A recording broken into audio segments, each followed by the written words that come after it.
Bismillahirrahmanirrahim. Assalamualaikum warahmatullahi wabarakatuh. Jumpa lagi dengan Literat Channel, channelnya orang yang mau melek. Kali ini masih pelajaran kelas 5 tema 4 untuk muatan pelajaran IPA. Topik yang akan kita bicarakan adalah tentang peredaran darah, khususnya tentang gangguan dan penyakit pada peredaran darah. Video ini merupakan lanjutan dari video sebelumnya, sehingga apabila kalian ingin memahami secara utuh, silahkan kalian buka video peredaran darah tentang organ peredaran darah. Hal-hal yang berperan dalam peredaran darah diantaranya pertama, jantung. Organ yang pertama dalam peredaran darah adalah jantung yang tugasnya memompa ya. Lalu pembuluh darah yang nanti akan menjadi jalan beredaran darah, anggap saja sebagai paralon atau selang airnya. Dan tentu saja darahnya. Darah itu juga ada yang berupa cairan darah atau plasma. Plasma itu cairan darah yang berbentuk bening kekuning-kuningan, berfungsi mengangkut sari-sari makanan dari dinding usus halus untuk diedarkan ke seluruh tubuh. Darah ini juga mengandung fibrin yang fungsinya menutup luka. Lalu bagian darah yang lainnya adalah sel darah. Ini bentuknya padat. Ada sel darah merah atau eritrosit, ada sel darah putih atau leukosit, dan ada keping-keping darah atau trombosit.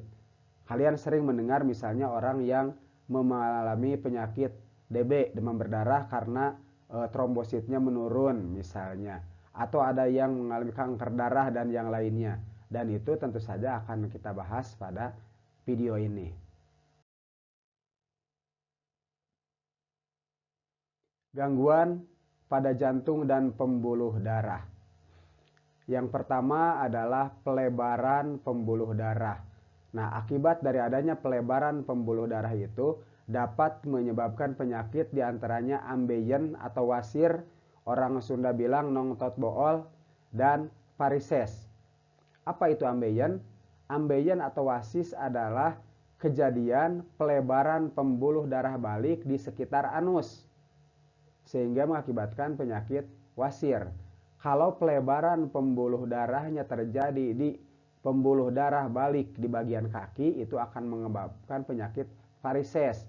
Biasanya ini diderita oleh ibu-ibu yang sedang hamil karena dia harus menahan beban tubuhnya yang berat dengan janin di dalam perutnya, atau laki-laki yang sering berdiri misalnya. Itu bisa saja dan terlihat di betis bagian belakang yang seperti menggunduk.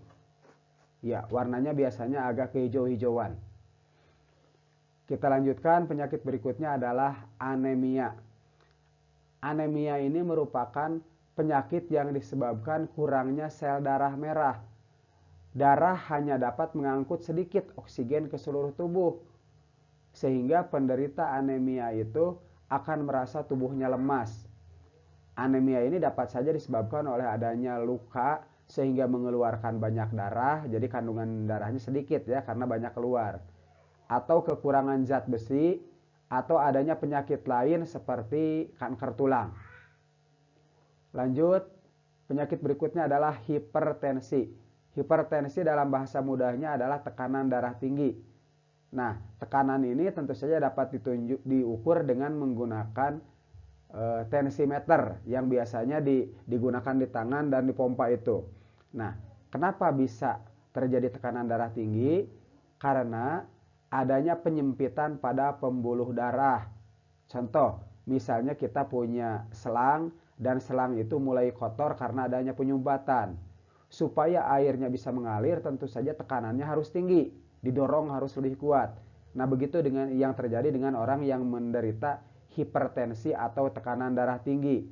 Jantung harus memompa lebih kuat, lebih tinggi tekanannya agar bisa mengalir. Itu yang terjadi pada orang yang menderita hipertensi atau penyakit darah tinggi.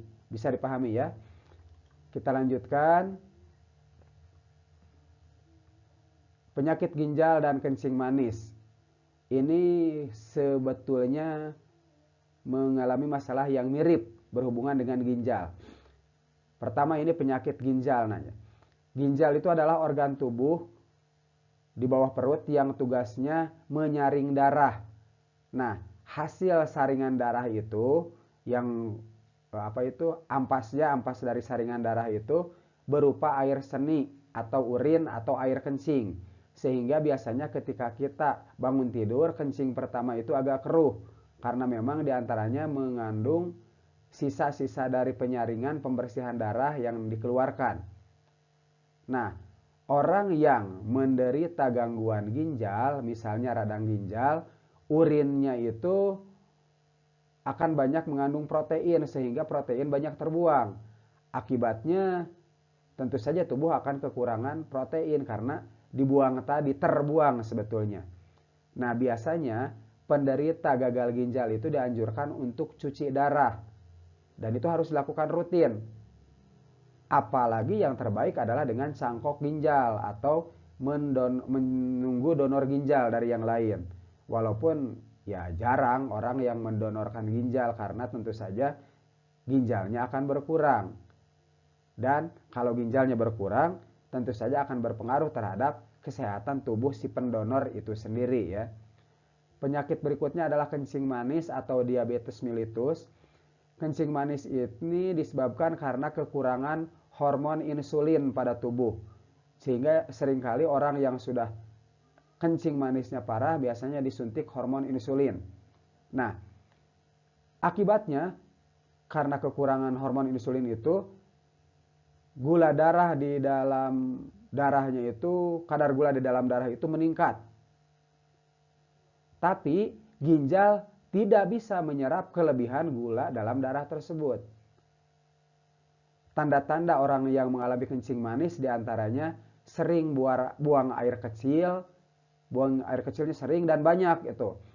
Terus sering merasa haus, sering merasa lapar dan tubuh lemas. Seringkali ketika selesai makan itu terasa ngantuk karena lemasnya itu tadi ya. Penyakit berikutnya adalah leukemia atau kanker darah. Leukemia ini disebabkan adanya sel darah putih atau leukosit yang tumbuh dengan tidak terkendali. Sehingga keseimbangan komposisi darah jadi tidak seimbang, terganggu karena sel darah putihnya banyak, sementara sel darah putihnya tidak. Sehingga komposisinya menjadi terganggu tadi. Lanjut, penyakit hemofilia yaitu penyakit darah sukar membeku. Sehingga apabila kita mengalami luka, maka darah akan terbuang dengan terpencuma, sehingga ini mungkin saja nantinya akan mengakibatkan penyakit anemia atau penyakit lainnya seputar penyakit yang berhubungan dengan darah. Oke, penyakit terakhir atau gangguan terakhir adalah penyumbatan pembuluh darah. Nah, ini yang terjadi dengan penyumbatannya. Kalau tadi pelebaran ya, pembuluh darah yang melebar sehingga mengakibatkan varises dan wasir. Kalau ini penyumbatan. Jadi pembuluh darahnya atau selangnya kalau dalam air itu tersumbat. Kacocokan kalau orang Sunda bilang.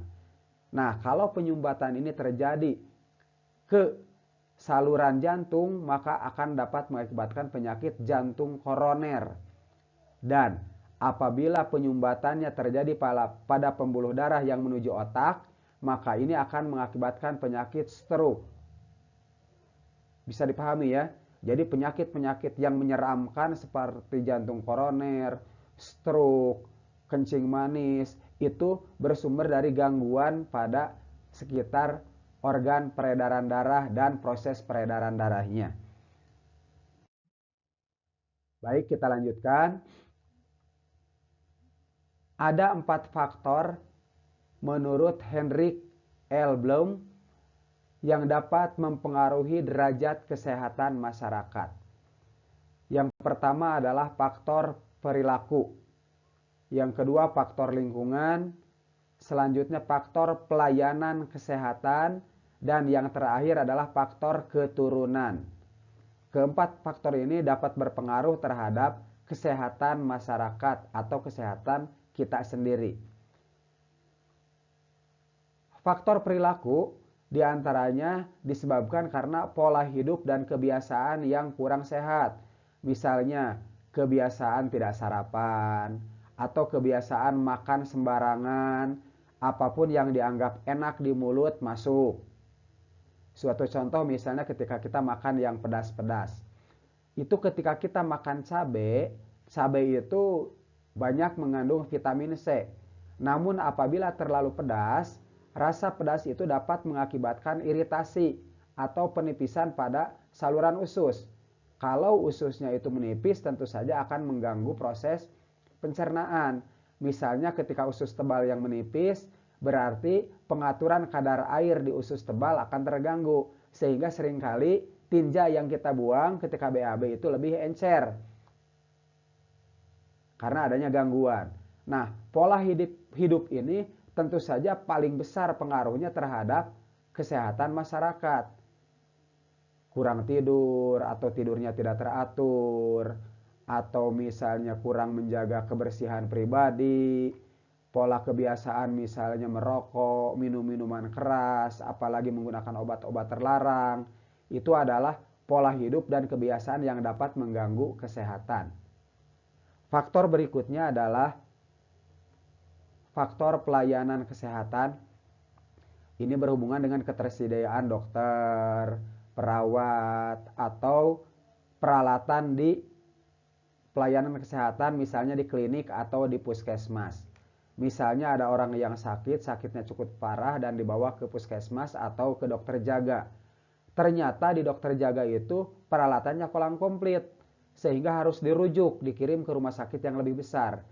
Ketika dikirim ke rumah sakit besar misalnya, ternyata ambulannya tidak standby, tidak sedang ada di tempat karena sedang digunakan ke titik lain misalnya. Padahal bagi orang yang sedang menderita penyakit parah, tentu saja setiap menit atau setiap detik itu sangat berpengaruh. Itu faktor pelayanan kesehatan ya.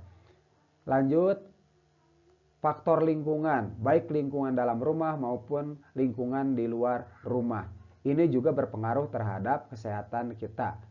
Suatu contoh di video terdahulu kita pernah membahas tentang rumah yang sehat menurut kesehatan. Di antaranya rumah sehat itu harus memiliki ventilasi atau ruang untuk pergantian udara yang cukup. Udara bersih harus masuk dan udara kotor harus bisa keluar dari rumah kita. Misalnya ketika kalian membersihkan kamar atau rumah, jendelanya dibuka sehingga udara masuk, udara segar masuk ke dalam rumah kita dan udara kotor akan keluar.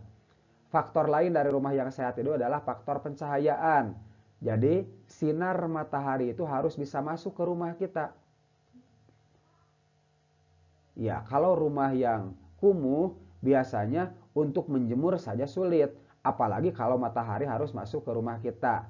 Jadi suatu saat kalau nanti kalian sudah dewasa, ketika membangun rumah kalian pikirkan tentang ventilasi udara dan cahaya matahari ya.